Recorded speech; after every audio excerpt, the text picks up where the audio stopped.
about the opportunity to get those things. It's about the opportunity to create the life that you want to create. It's about freedom. It's about liberty. It's what this country was really founded on. And I'm a product of that. I'd like to tell y'all just my life story and why I believe so fervently in the American dream as the idea that you are free to create the life that you want to live with very few constraints on that. Namely, you just don't hurt other people. I was born in Madrid, Spain. My dad was in the U.S. Air Force at the time, but previously he had been in the Navy. He served 21 years in the military. He was in the Korean War on the USS Antietam, which is an aircraft carrier. Switched services to the Air Force and was also in the Vietnam War. Of course, now we often look back at those two conflicts and wonder what in the world the U.S. was doing in those, actually, Vietnam wasn't even a war, but what we were doing in those police actions that cost thousands upon thousands of lives and trillions of dollars, which we're actually still paying for.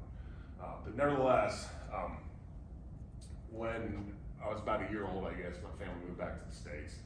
Dad retired from the military when we were 4 years old, when I was 4 years old. And for some reason, we moved to a farm in northeast Missouri. I don't know why we did that. My family actually is from the St. Louis area, and they just, I guess my folks just wanted to live on a farm. So that's what they did.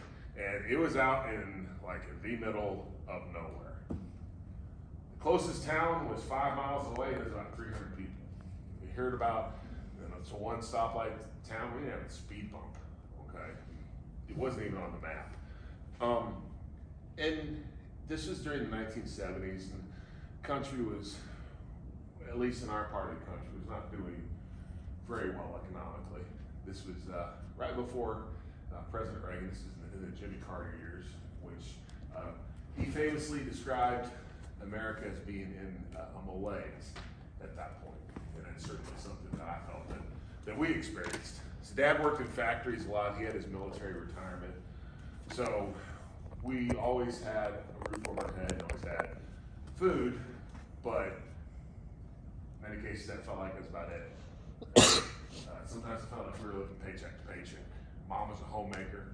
She took care of the kids, and Dad worked, and he worked really hard. She worked really hard too. But financial security, because of that, became very important to me. I never wanted to feel like I did when I was a kid, that, oh gosh, if the car broke down, that was going to cause some potential hardships for me. And that feeling of living paycheck to paycheck. So I wanted that security of knowing that I had a steady income coming in, had all those things that we think of. So anyway, I saw my pathway out of that and into a better life materially through sports. I always wanted to be a professional athlete. Ever since I was a little bitty kid, and I'm like this tall, and I wanted to be a professional baseball player. St. Louis Cardinals were a big deal in our area. That's what I wanted to do. Cardinals won a World Series one year. I mean, they were awesome. They were on the cover of Sports Illustrated magazine. I remember there was a big scandal because they had like the $1 million starting lineup, okay, of 9 players, right? Compare that now where one player is making sometimes $100 million a year, right? That was like the big scandal, and they were all getting paid like an average of $100,000 to play baseball, right? I thought it was pretty cool. That's what I wanted to do. So I had this plan. I was going to play for the Cardinals, but there was one fatal flaw. In order to play professional baseball, you actually have to be good at baseball. And I wasn't. I was a gangly, tall, clumsy kid. I couldn't hit, I couldn't pitch, I couldn't field. I looked good in a uniform. That was about it. I realized that baseball was not something that I had the natural talent to do. But being tall, it's like, maybe I should try basketball. And sure enough, I was actually pretty good at basketball. And then as I got older, do you mean to stop or? Oh no, I'm just sorry. That's okay. It was a bit of a distraction. No, that's okay. As I'm watching myself up there, going, man, I'm disappearing and all sorts of stuff. The audio wasn't working. Okay, sorry about that. So I started playing basketball, and I also grew into my body, and I became a pretty good basketball player. I wanted to play Division I college basketball, and then of course I wanted to play in the NBA. But I had an ankle injury my senior year. My Division I prospects dried up. I ended up playing at a D2 school. And don't get me wrong, I was very fortunate. I got my college paid for with my basketball scholarship. But I wasn't where I wanted to be, and knew that I was probably never going to be able to play in the NBA. When I was in high school, I never played football. I never lifted weights. So I graduated high school, I weighed like 230 pounds, and I'm 6'8". And that's not a whole lot of weight on that frame. I didn't lift weights because the coaches in high school said you become muscle bound and you lose your shooting touch, which is actually not true and terrible advice. But in any case, I didn't lift weights. So I got to college and the coaches were more sophisticated. They encouraged me to lift weights, and I found that I really like to do that, and I really like to eat. And between those two things, by the time that my eligibility was up in basketball, I weighed 290 pounds. So the football coach at the college comes to me, and remember, this is a Division II school, so he was always looking for talent. And he comes to me, he's like, why are you playing basketball, 290 pounds? You're up and down a court 40 minutes a night. You need to play football, man. That's if you have a future, that's where your future is. It's in football. And I didn't have any prospects to play basketball. I might have been able to play professionally overseas, but that not that wouldn't have been very lucrative at all. So it's like, okay, I have a little bit of coursework left. If I switch sports, I got another year of eligibility. So that's what I did, and it turned out to be a really good decision for me because my body was built for football. I was naturally gifted at it. After playing basketball all those years, I had good footwork, good athlete.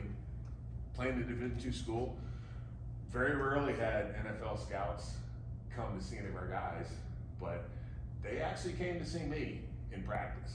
And it looked like I was gonna have a chance to play in the NFL. I mean, I'm working out with offensive line coaches and all this stuff, and I mean, you know, it looks good. I'm actually like Mel Kiper, who is ESPN's draft analyst for any of you who are into football, actually had me at like the 19th best offensive tackle prospect that year. And I hadn't played football just because of my athletic ability. So everything's going great, and it looks like I might get a shot, which is all you can ever ask for. And then the first practice of game week, we're going through trick plays at the end of practice. Missouri's climate is a lot like here. It's 95 degrees with 95% humidity. Practice is over. Don't even have a helmet and shoulder pads on. We're walking through trick plays that we're gonna put in that week. And I blew my knee out on a trick play. No contact. Something I could have done walking down the street. I did not have a medical red shirt to where I could surgically get my knee surgically repaired. So if I wanted to play football, I was gonna have to play football that year. Came back in like 6 weeks, which I had torn my ACL and some meniscus, and 6 weeks is a very compressed time frame for that injury. But I came back, played as best I could, got through the season, kept on training and rehabbing and doing all this stuff that you're supposed to do. Worked really hard. I mean, as hard as I possibly could. I was hoping to get drafted, but I wasn't. That was a disappointment. But I was able to sign with the Chicago Bears as a free agent. And the Bears told my agent that they were aware of my knee injury and they would take a chance on me. So I was thrilled because ever since I was that tall, I wanted to play professional sports of some type. Okay, so go to the Bears rookie training camp, their mini camp, and the first day you have all these physicals, and they check everything from your hearing to your vision to your teeth and just everything. And finally, they have literally a team of orthopedic surgeons that are manipulating all your limbs and joints to make sure that everything worked correctly. And no one said anything about my knee. The next day, we're going to a training facility where we're going to have our first practice and where I will step onto an NFL field for the very first time. Get on the bus, go over to the training facility, getting off the bus, everybody else goes that way to the locker rooms and stuff, and there was someone waiting for me at the bottom of the bus stairs, and he takes me to the other way where I was taken up to the director of player personnel office and told that my knee injury precluded me from playing for the Chicago Bears, and I was given a plane ticket home. I'd been there for less than 24 hours. And I was crushed. And I was devastated. Because ever since I was a little kid, all I wanted to do was play sports. It's embarrassing to say now, but I went to school to play sports, play ball, really. I was a good student, but not nearly as good as I should have been. And that was taken away from me. And my whole life had been focused around that, right? So I had this dream, I had this goal, and my fingers are on it. I mean, if I hadn't gotten drafted, I'd have been, if I hadn't been offered a free agent deal, it would have stung, but I'd have been okay, right? But I mean, I was here, I was like, my fingers are on it, just got torn away from me. There's nothing I could do. I had worked literally as hard as a human being could work to get in that position. And of course, once that happens, you're done. No other team's gonna take a chance on you. So I'm done, I'm depressed, and it was a really bad time for me. So you're all his age pretty much, and all I'd ever wanted in my entire life. And it just, it was like a cloud of smoke that just dissipated and evaporated, nothing I could do about it. So all I could think was life sucks, of course. But I took an inventory of my skills. I realized that whether I wanted to go on with life or not, life was gonna go on whether I wanted to or not. So I had to figure out what I was gonna do. So I took an inventory of my skills and my assets. Still a big guy, still a good athlete, despite the knee injury. My degree is in English Lit, which is pretty useless, but I know a little bit about drama and theater.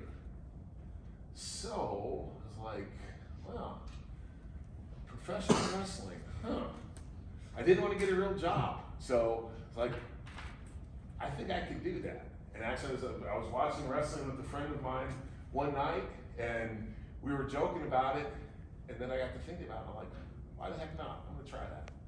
So I did. And I found a small group that would train me, and took off from there, and spent a while driving every weekend through the Midwest, and never making any money, hoping that I could just clear gas money. Never stayed at a hotel. It was way out of my budget.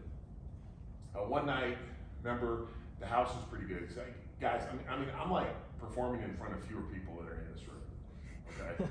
And driving 300 miles to do it. So one night, they had a pretty good house. Lots of people there, well, 100 maybe. And I got a pay envelope, and I was like, man, this is great. I'm gonna be able to cover my gas money. And I opened up my envelope, and inside it, there was a buy one cheeseburger, get one free coupon. And that was a good payoff, right? But I really liked what I was doing. I thought that I could be good at it. So I kept with it. Eventually, I branched out, worked for bigger promotions, went to places like Japan, Puerto Rico, and Germany.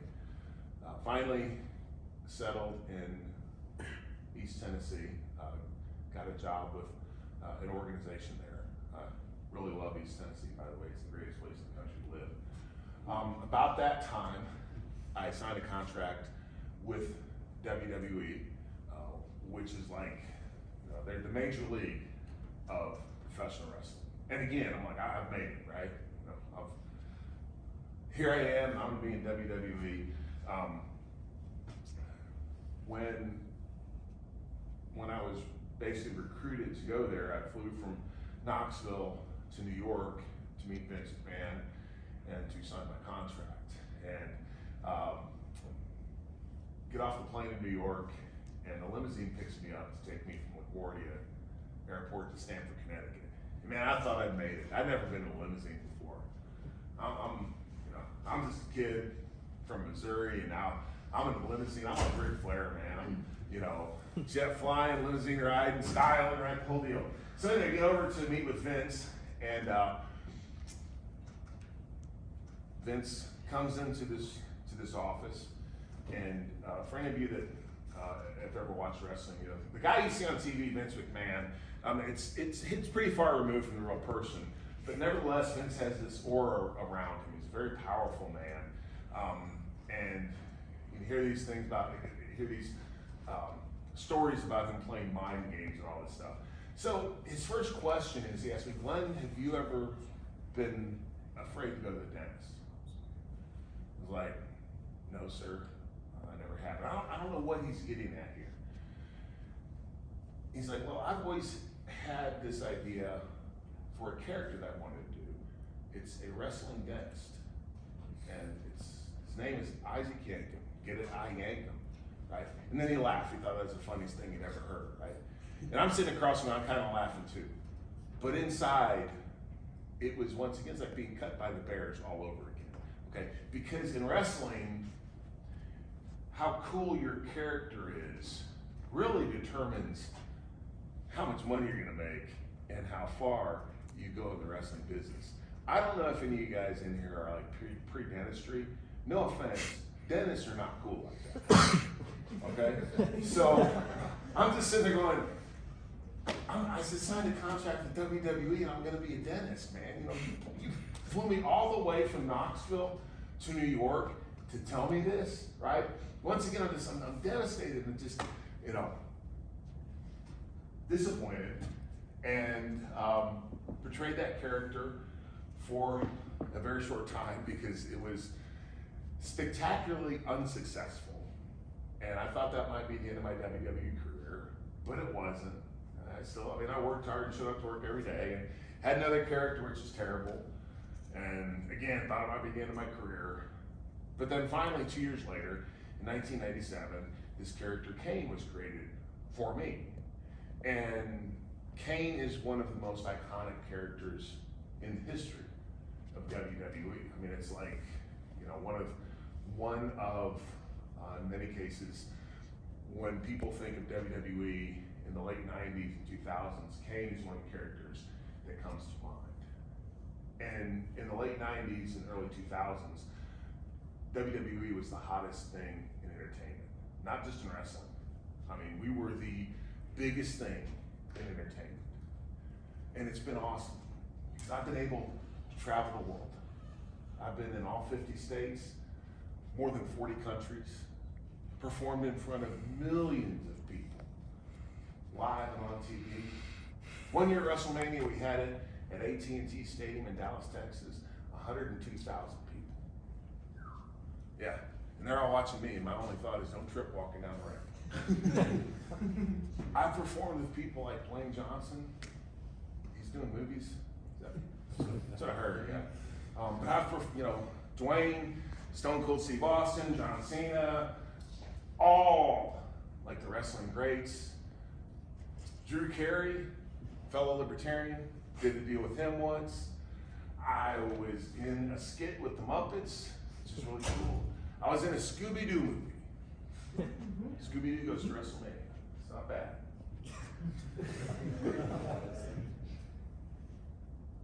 I grew up on a farm in Missouri, 5 miles outside of a town of 300 people. My dad was retired military. My mom was a homemaker. They had no political connections whatsoever. whatsoever. We weren't wealthy. Nothing.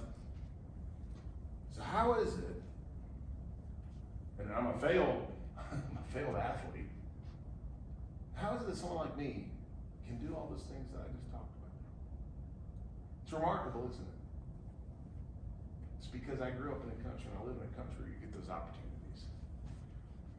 And if you can figure out what you're good at, what your gifts are, what your talents are, and if you can figure out how to utilize those in a way that benefits other people in some way, there's nothing you can't do. And that's true of anybody. I'm not special by any stretch of the imagination. There are people that are much more talented than I am. People that started off in life a lot higher than I did. There are also people that start off a lot lower than I have and have gone much, much higher than I ever will. But it's because you get opportunities here. I've traveled the world. This is the best that it gets. And it really is. And as I look around and I see what's happening, what's been happening for decades, that's actually why I got into politics. Because I'm like, how could someone like me who has been able to take advantage of the opportunities offered by the free enterprise system, how is it that I can't do everything I can to protect that, to preserve that, to conserve that in the sense of a true conservative, so that my kids and my grandkids can experience that, the opportunities, the American dream. And that's what it's all about. And that's the most special thing about this country. I mean, we're a beautiful country, right? I live in a beautiful part of the country, travel from coast to coast and border to border. It's a lovely place. There's a lot of nice places around the world, right? Our people are great here, they really are, especially in Tennessee. I mean, we really are, but there's a lot of great people around the world too. It's here you get the opportunity to do whatever you want with your life. Well, you have got the opportunity to do whatever you want with your life, right? And that, you can't even put a price tag on it. And that's the American dream. And as, you know, I always say I'm a libertarian conservative. I heard some people call it a conservatarian, okay? Because I believe in the principles of liberty as a libertarian would. Basically, you know, we can all argue about, okay, should government do this, should government do that? And in the end, it comes down to, you know, if you're not hurting anyone, government should be out of your life, pretty much, okay? And the government should have a minimal role because everything the government does is based on taxation, and it's based on the threat of violence. In some cases, you know, we can justify that, all right? You don't want people killing each other, and you need a body that will protect that, or protect you from that. But a lot of stuff the government does, of course, is well beyond the protection of life, liberty, and property. But I'm also a conservative because I believe that the ideas enshrined in our founding document, the Declaration of Independence, which says we hold these truths to be self-evident, that all, should say people, but all men are created equal and endowed by the Creator with certain unalienable rights, and among these are life, liberty, and the pursuit of happiness. It's the greatest enunciation of natural rights in the history of the world, in my opinion. It's the greatest political document ever written. And that's what this country is founded on. That has to be conserved, right? And I think a lot of folks, when we talk about conservatism, you know, they don't understand my definition or use my definition. That's what it is, right? If you're a conservative in that way, you have to be libertarian because that's the libertarian document, and that's the ideas that underlie our entire system of government. I've been able to benefit from it my entire life. Because I found something I was good at. Kind of lucked into it. After many failures, I found something I was good at, and I was able to go a long way with that. And anyone can do that. And that's why libertarian movement, liberty movement, this and what you guys are doing is so important. America is unique because we're built on that. It's where we come from. And I guess it's particularly poignant and sad to me that so many young people don't understand that. So my hat's off to you. Young Americans for Liberty. I mean, that says it all. And it should be all young people for liberty. But I also know that currently it's a pretty hard road to travel on college campuses. Of course, living in Knoxville, I get to see it at the University of Tennessee quite often. And I appreciate you all for what you're doing. And sometimes it seems really dark. Sometimes, I'll tell you a quick story. You guys probably like Rand Paul, right? Mm-hmm. Yeah, right. So, Ron Paul is dad, right? Okay. Rand's cool. I really like Rand. I love Ron. Ron was the man, okay?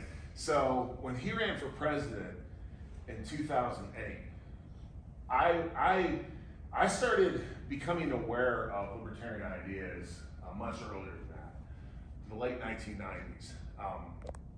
And how that happened was I was talking with one of my colleagues, and I didn't know where I fit in the political spectrum because I'm a fiscal conservative, so I thought the Democrats were nuts with how they spent tax dollars. Duys, if you're not hurting anyone, I don't care what you do in your personal life. I really don't. I can care less. This was during the George Bush years and the cultural conservatism. And I was like, I'm actually conservative in my own life. It's just I don't think the government should be mandating morality and regulating morality. It doesn't work, right? So I couldn't figure out, am I conservative, am I liberal? I guess I'm a conservative, but I'm uncomfortable with this stuff. I was talking with one of my colleagues, and he said, you sound like a libertarian. I was like, don't call me names, I'll punch you in the face, dude. Never heard the term before. So anyway, I started doing some research, and he told me to go to the LP, the Real Libertarian Party website, so I go to lp.org, and kind of started down a rabbit hole from there, because at first I thought it was just a political movement, right? And I was an ad hoc libertarian. I was like, yeah, I agree with these guys on almost all this stuff. But then, as I got further and further down the rabbit hole, I realized it was a philosophy and a legal system. And the LP is just one wing of that. And then you have, it's a way of thinking and a way of relating to your fellow human beings is what it really is. So, anyway, I'm watching John Stossel's Mr. Stossel Goes to Washington. And this is some years later. And he's got this congressman named Ron Paul from Texas on this documentary that he did. And at this point, I'm like, yeah, all these guys in Congress, they're a bunch of crooks. It's kind of still believe. But in any case, here's this crazy dude from Texas, and he's saying everything I think, right? I fell in love with Ron Paul. A lot of people found liberty through Ron Paul. I found Ron Paul through liberty. But in any case, in 2008, he's running for president. And this is like the golden age for dudes like me, okay? Because Ron Paul's running for president, and he's doing great. He finishes like second in the Iowa straw poll, the Iowa caucus, and he's up there. He's in the top 3 in all the Republican caucuses and conventions and straw polls. And the most amazing thing that happened was at the time, it was really Fox News more so, but Fox News was they were taking a real neocon bent towards the election. And so they would say, I think it was Buchanan, yeah. Anyway, so-and-so came in first, and so-and-so came in third. And it's like, wait a second, Ron Paul came in second, but they never mentioned that. And it was just the most amazing thing. And that like galvanized all of us, because it wasn't only, Ron Paul's doing real well, it's also, we're gonna stick it to the man now, okay? So anyway, I'm living in East Tennessee, and I think I'm the only person in East Tennessee that believe like I believe. Ron had a big rally in Nashville, okay? And I remember I'm driving over on I-40 into Nashville, going west, and there's an overpass, and it's got the Ron Paul Revolution, this big banner, like bedsheet across it. And I'm like, holy cow, right? So I pull up, and I think it was at the, the War Memorial. There were 5,000 people there. I thought I was the only person that believed like I did. All of a sudden, I met all these people just like me, And that was what Ron Paul did. This is a result of him and of that. Okay? So, you guys, you just got to keep this going. Because, yeah, things look dark sometimes, but it's worth it. And it's also, in the end, it's up to you. Okay? The rest of us are getting kind of old and tired. So, it's up to you guys. But I know that we're in really good hands. I'll finish with that. I'm sorry, I'm sort of meandering now through history. I'll take any questions you guys might have, and I'd love to talk with you. Yes? Are you sad that Donald Trump took the opportunity of being the first person that can be the president and in the WWE Hall? Yeah, man, I know. That was shattering, right? I know. He is. I got to meet him. I think it was about 2007. We did WrestleMania at Ford Field in Detroit, and I think I got to shake his hand. But you guys remember the clip where they show him? He jumps on the bobblehead CNN deal next to the ring, and it's like punching him. Yeah, that was actually Vince McMahon. That was the real dude there. So I was there for that. It's kind of cool. That's a very good question. We have a question right Yes. I'm sorry. It's just a really divisive topic today, and I was wondering your thoughts on like the police in terms of like how much training they should receive and profiling and stuff like that. That's a great question. As far as definitely they've been set up for failure. Okay, because you have things like no knock warrants, which is a horrible practice. The war on drugs. They've been. The police used to be called law enforcement. I'm sorry. The police used to be called police. They were peace officers, and now they're called law enforcement. And I think that shift has not been beneficial for everyone. I know personally from working with the sheriff and his deputies, overwhelmingly really good people. They really are. And they're not there. Often they get a bad rap of, oh my gosh, they're power freaks that want to beat everybody up, and they're not. Most of them, they're really not. But they get stuck in these bad situations, and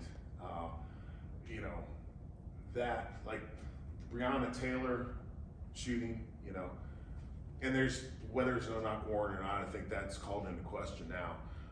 But nevertheless, they shouldn't be in those situations to begin with, because what that does, that lights a powder keg. And then also, basically the politicians have just let everything run down onto them.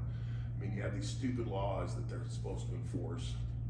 Again, the war on drugs, and which is undermining so many things. The Fourth Amendment. It's also frankly it's racist. Because you look at what's happened in African American communities, and the fact that the war on drugs has inordinately imprisoned people of color.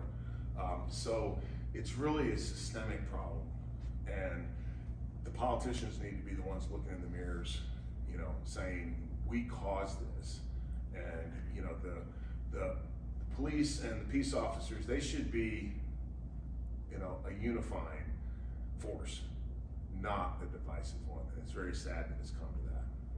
It's a very good question. Yes. First, I want to say you're my favorite wrestler of all time. Thank you. Yeah. Had someone today told me I was their second favorite. Favorite's not Well, yeah, I have you above the Undertaker. Cool.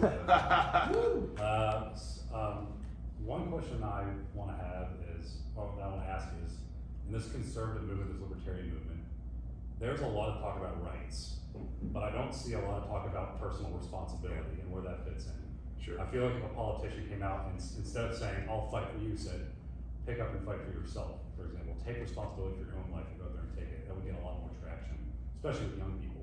Where do you see the conservative and the libertarian party's role in promoting the idea of responsibility more so in the social fabric than it has been in the past so many years? So there is a Statue of Liberty on one coast, and there should be a Statue of Responsibility on the other coast, because they're different sides of the same coin. And no, you can't have rights if people aren't responsible. But that's really the basis of everything. Okay, you know, no one should have to pick up or be forced to pick up after you. If you make a mess of your life, you know, and people want to help you, great, but they shouldn't be forced to. You know, so like I just talked about the war on drugs. Well, guess what? You get in trouble with, you know, you mess up your life with drugs. Guess whose fault that is? It's not society's fault. It's your fault.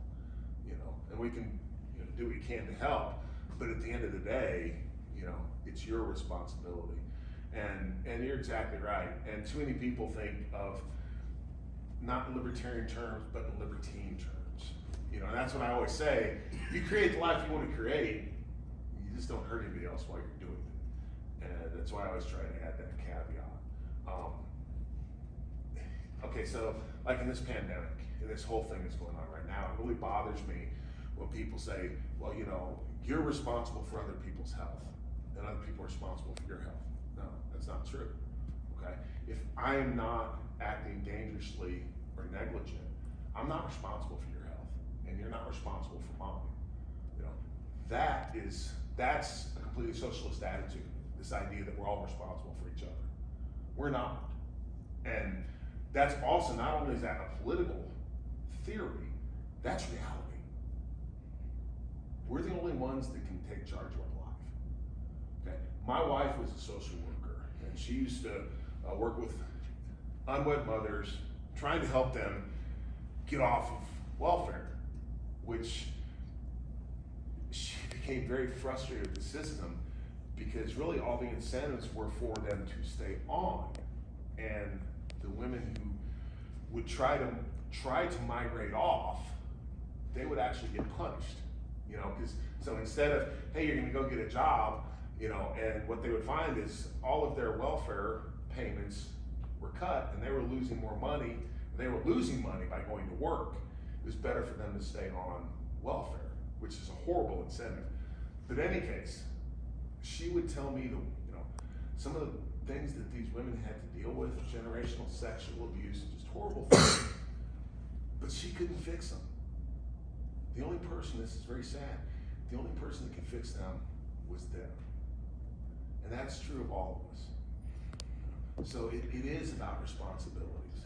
And it is true too that in order, you know, the founders talked a lot about a moral society.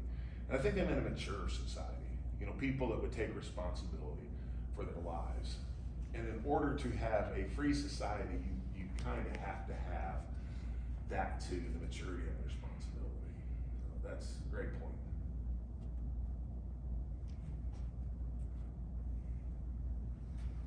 Anybody else?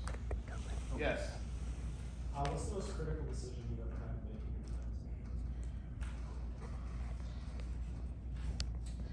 your time? Some of it, probably the most critical was really, it wasn't anything sexy.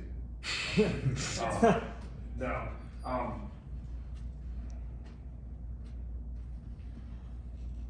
It was an internal issue that in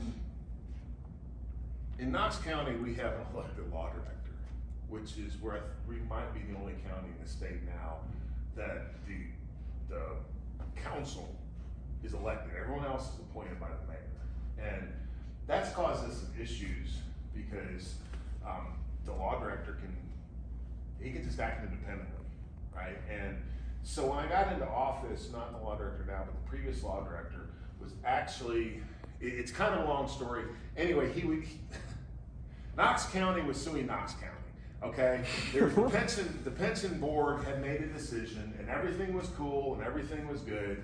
And he was suing the pension board over a decision that they made, even though I didn't think there was any basis for it, okay? And I had to put a stop to it because it had cost us $1 million up until when I did do that, just with lawyer fees, litigation, and all that stuff, you know. And it was funny because everyone's like, yeah, that was really, it was really whatever it was called. It was really took a lot of guts to do that. And I was like, it's the right thing to do. We were suing ourselves, you know. And it's just been a couple situations like that where it would be easier to go with the flow, and I had to do something else and ruffle some feathers to try to get stuff done. So that would probably be, you know, I can't say I stopped the war or I did this or that, you know, I wish. But sometimes also, you know, it's really that stuff that people don't see. That's the most important thing that you do. And it's important because, you know, one of the other things I've done, you know, no one's ever going to talk about is, you know, we've really upgraded our IT department. And, you know, no one's ever going to think about that, but it was really important. It's not necessarily a libertarian thing, but it was effective government. It's going to help us be fiscally responsible. You know, we didn't, like, before I came in, the county they didn't have, like, it's actually scary. I used to be in insurance, so I know all about the cyber liability stuff. And when I ran for mayor in my primary, the county's website went down due to a denial of service attack. Well, we actually never really figured out what happened. And I think part of it too is because Knox County, you know, we're not a little bitty place, but in a primary election like that, I think because I was in it, not that, you know, I mean, just because people are interested, you know, so you had folks from all over the world checking the election results, which generally doesn't happen. And I think that's actually just got overloaded. But in any case, I have a friend whose firm the county would actually contract with for cybersecurity stuff. And I was asking about the IT department, and he said it wasn't very good. And then I asked him specifically about that incident.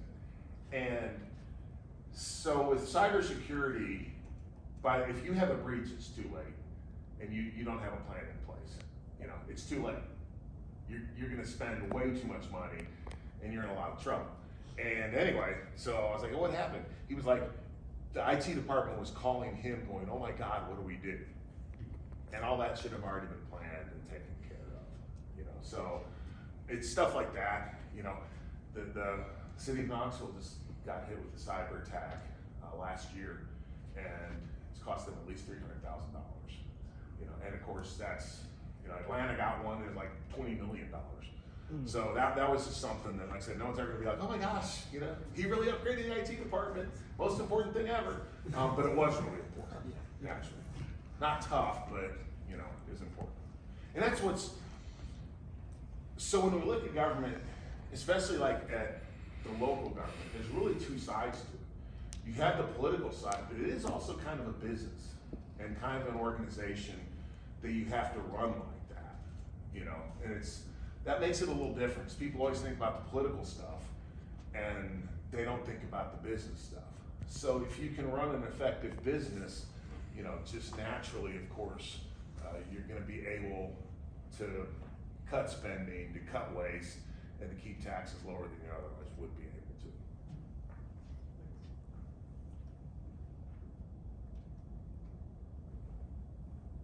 Yes. Oh, I think I had to say the first. Oh, I'm sorry. I guess it's maybe an easy question, I don't know, it depends. States like Mississippi and Texas have been opening up with no more mask mandates and Yeah. everything like that. This is a twofold question. Sure. How soon do you think Tennessee is gonna open up, and what is your plan for Knox County to open up Knox County? In Knox County, we have a board of health. I don't think it's make that decision. Oh, okay. I have voted against everything that they've done. Actually, I'm sorry, the only time I voted with them is when they eased restrictions. So I have voted yes a couple times. But otherwise, like the mask mandate, I voted no. They had bar curfews, businesses, and, now what we're seeing, of course, is we've seen mental health problems, we've seen suicide rates go up, crime's gone up. In Knox County, it's incredibly sad, because we've had, shootings of high school kids around one of the schools, and asked one of the policemen, and that's actually, that's in the city of Knoxville, which is kind of not our jurisdiction, it's in the county, they take care of that, and they have their own police department, but ask one of them, like, what's going on, it's like, the kids aren't in school. And they need structure, and that's part of what's happening. What kind of gap are we gonna have? We know over the summer when kids aren't in school, the first few weeks are remedial, right, of catching up. Well, what's gonna happen? Now, they haven't been in school for a year, because some of these kids, they're doing virtual learning. I'm sure their parents are sitting there making sure that they're doing their lessons right, So we've maybe lost a generation of kids, especially it's really sad because the kids that needed it the most. So I've been also very, we have to keep kids in school as much as possible. And Knox County Schools has actually done a good job of that. But yeah, so anyway, yeah, I've had some pretty good discussions with the Board of Health people. I don't know what the governor's gonna do. Now, one thing, he doesn't get enough credit, because he's okay. He actually was kind of ahead of Florida for a while. And yeah, now DeSantis, who actually is probably gonna be a really good presidential candidate in 2024. DeSantis is, gone all the way. Of course, Kristi Noem, I love Kristi Noem.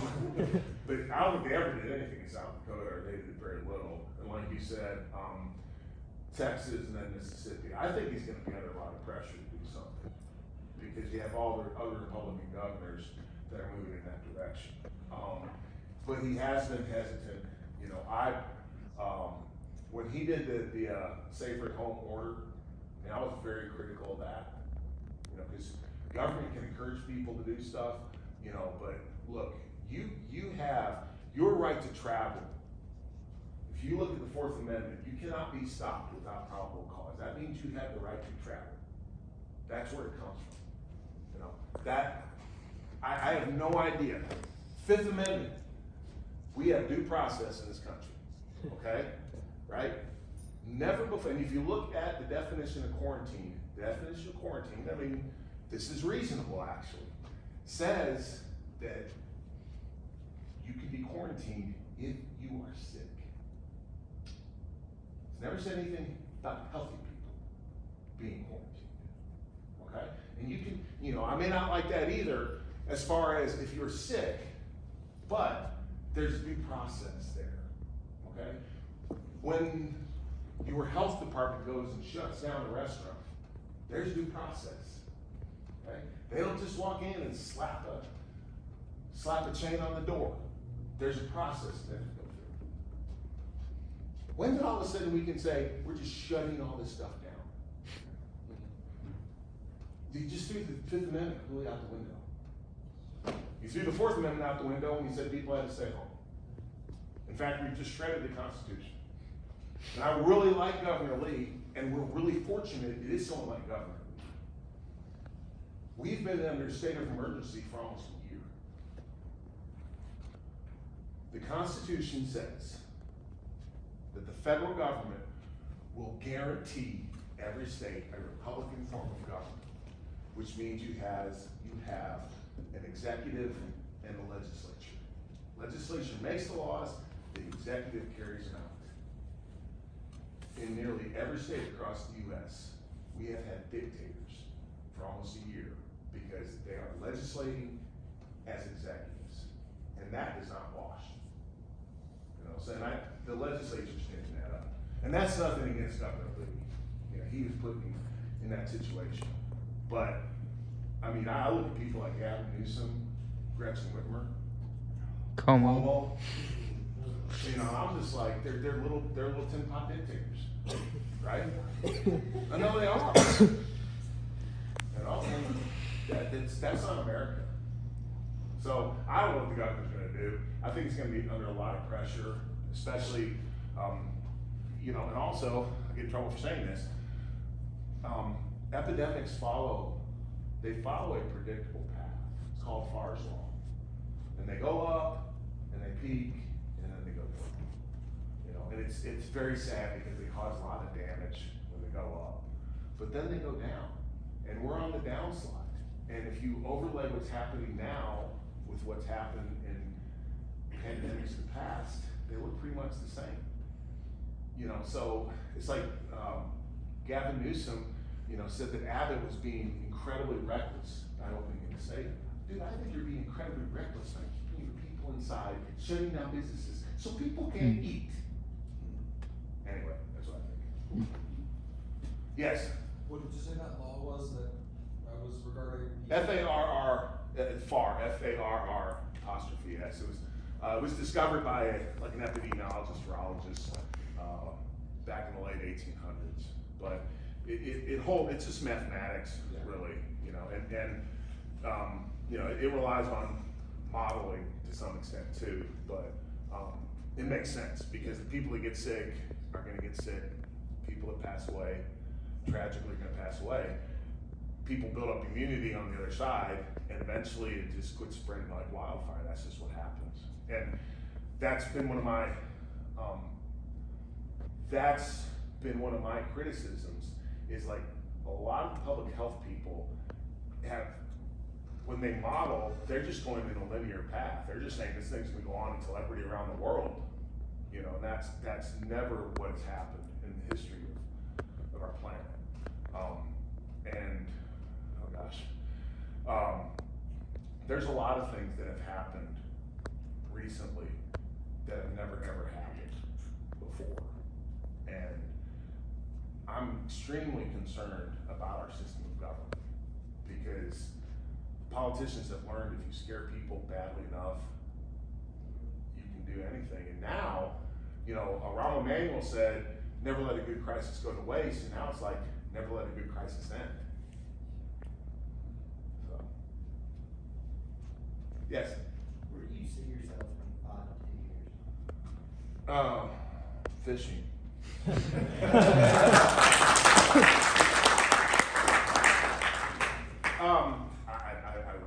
don't know. I think the country's gonna change quite a bit over the next several years. You know, they're talking about another $1.9 trillion relief package. And hey, I would tell you, that's great for Knox County, okay? We're projected to get $92 million, okay? Our budget's pretty big, but our budget's about $850 million. $92 million to us, that's a big windfall. And unlike a lot of the blue counties and the blue states, you know, we don't have to spend it on stuff that we've already spent it on, okay? Because we're in good shape, okay? So, you know, we could do some projects that otherwise we wouldn't be able to do. So it's great for Knox County. It's terrible for the country. $30 trillion in debt. And then of course, you know, people are borrowing money. They're not borrowing anything. They're just borrowing money now. You know, and you got Janet yelling at Treasury, and you know, she's all into the modern monetary theory, which is gonna end up being highly inflationary, and then people are like, the stock market's going up. Yeah, the stock market's going up because all this money they're printing is going into the stock market. If it ever goes into consumer prices, we'll see ginormous inflation, probably stagflation. You know, when Ross Perot, you guys probably remember him, I think he ran for president in '92, all right? And people are like, he's crazy, he's got all these charts. He was right, okay? And I think our debt then was like 1.3 trillion. And he was right. And now it's $30 trillion.